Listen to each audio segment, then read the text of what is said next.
After cleaning hundreds of dryer vents, I've noticed homeowners make the same mistake over and over. Some waste money, some shorten the life of the dryer, and a few can even become fire hazards. Here are the biggest mistakes I see. Number one is only cleaning the lint screen. For some reason, people think, oh, I'm good. I always clean that lint screen after every use. I don't have to clean my dryer. I don't have to clean my dryer vent. This is very far from the truth. The lint screen does stop some, but about 90% gets through. The dust is so fine, it gets through the screen and then it starts to build up in the dryer and build up in the dryer vent. And this could cause bad airflow, increasing your electric bill and also causing a fire. The second one is ignoring longer drying times. So you do it.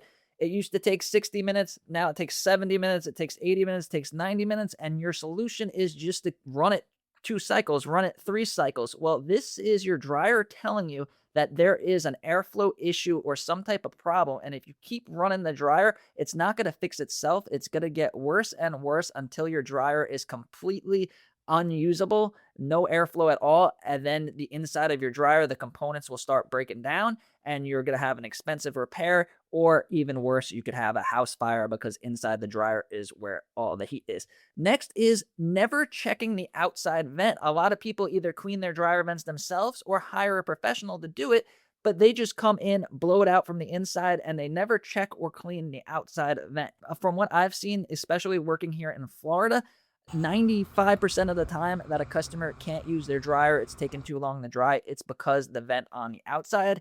If your vent's on the side of your house, it's easy to check. If it's on your roof, it'll be a little more difficult, but definitely have someone check it at least every couple of years because there's no way to get that lint from blocking the exit except for going up there and physically pulling it out. And a lot of people put pest control screens over these, and those need to be cleaned off every couple of months. So if you haven't done that, you're leaving your dryer at a huge risk.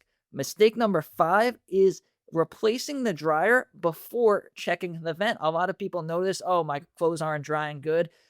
The dryer's not working. Might as well go spend $1,000 on a new one. Well, a lot of my customers are super confused because they call us there and they're like, we got a brand new dryer. I don't know why it's not working. A lot of them even have the company that they bought it from come there and check it out.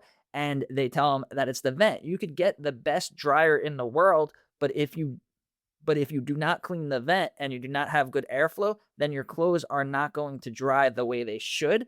And there's a lot of easy, simple, do-it-yourself ways to clean your own dryer vent before you go spend the money on a new dryer. And if you want to learn how to clean your dryer vent yourself, check out this video over here.